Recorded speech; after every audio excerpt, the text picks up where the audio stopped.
I did a video a while ago that's suggesting that college students have got a huge advantage over the rest of us. College students have got two advantages. One is they've got time, and time means compounding, and compounding means that any small amount of money or small amount of effort or small amount of income that you make now that you put towards the future, time will simply snowball that into a larger nest egg when you retire at 60 or 70.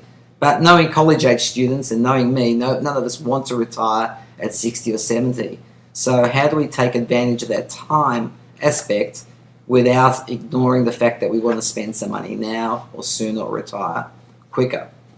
And the answer to that is simply to use that time by doing the activities that most people wait till they're after college to do. And one of the greatest wealth building activities that you can do, as I suggested in the previous video, is start a business. And in fact, what I suggested that college age students could do is just skip Making Money 101 altogether. So Money Making 101 is the savings and debt-free plans that most people talk about and tell you to focus on, which is put 10% of your salary away and avoid consumer debt and pay off your college debt and do all this sort of stuff. And what I said is, for college students, you could probably get away with it and be wealthy even if you do all those wrong things, if you just start concentrating on what I call Making Money 201, which is increasing income.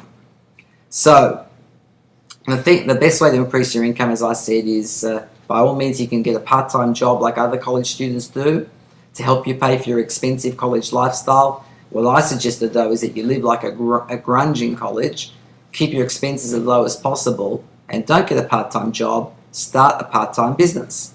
And the business can be anything from an internet business, which I love because that costs you nothing to do, a bit of time, bit of effort, and you can fail 5 or 10 or 20 times and probably not cost yourself a lot of money. Or it could be something like a car wash, it could be anything. Any business that you think that you can start and grow and earn an income out of part-time. It could be freelance writing, it can be, it can be anything. But as I say, I love internet businesses. And the advantage of doing it in college is that you can start and fail multiple times. You're living like a grunge, so who cares? So the question that was asked was, well, if I could do all of that, why not just skip college altogether? And skipping college does two things for me. One is it gives me full time to work on those businesses, so I can put more effort into growing them, I can do more of them quicker, and I can be earning some part-time money if I need some seed money to do it. So instead of spending my time at college, I can be working at the local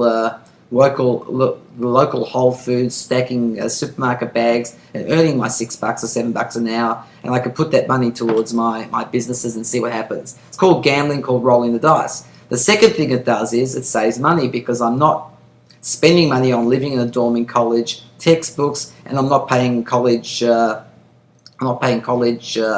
tuition or taking on student loans, which have to be paid back later on. All very, very powerful arguments for skipping college, and indeed, some people actually suggest that as a financial strategy. However, for two things, there's no safety net in that. If your businesses fail, if you just don't succeed, if you don't have it in you to be an entrepreneur, guess what? You're now stuck with your $7 an hour job for the rest of your natural life, stacking supermarket bags at Whole Foods, or working in one of my call centers I used to have, where I had people in there been doing the same job for 20 or 30 years, and they're still earning $11 an hour. Now, it's not something I would ever do, but it's something that they have to do, and they seem perfectly happy to do it. You may be perfectly happy to do it, but I would imagine you're not. So that's point number one. Now, point number two is that college kids earn about $1 million more, college graduates earn about $1 million more in their working lifetime than people who don't go to college. There's studies that prove that. Now, my basic argument is, well, that's not good enough, because then the other argument is, well, why don't I just go to college, forget all this business stuff, and rely on that $1 million more to make me rich? It's not going to, because by the time you retire in 40 or 50 years' time, that $1 million is worth 2/10 of nothing.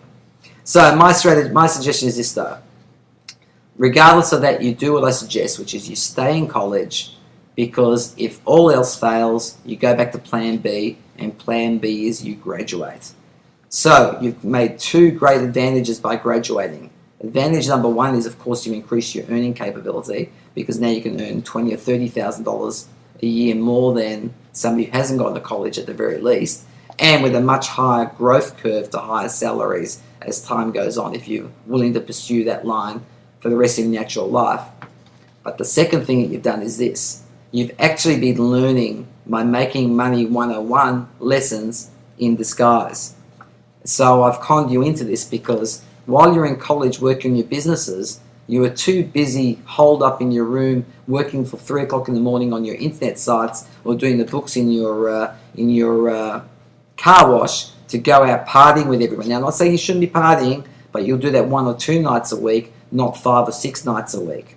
So you'll be saving money and you'll be living like a grunge. I'm suggesting you share the cheapest dorm possible with 20 kids rather than have your own private apartment and all those sorts of things, even if you think you can afford more. So by doing that, you've learned the greatest Making Money 101 lesson of all, which I call delayed gratification. It's the thing that saved me when my businesses were struggling and trying to grow. By not spending money on my businesses as other people were doing, I had the capital to go overseas, rewrite software, do huge things, totally self-funded. So when I sold my businesses for millions of dollars, after I made my $7 million 7 years by investing my excess profits into real estate, I had nobody to share that money with. So I'm much wealthier than many of my friends who've got these $50 or $60 million businesses with venture capital because they had to do with outside finance. There's a lot of advantages to doing the way that I suggest. So stay in college, graduate, live like a grunge, and if you do fail in your businesses, when you finish college,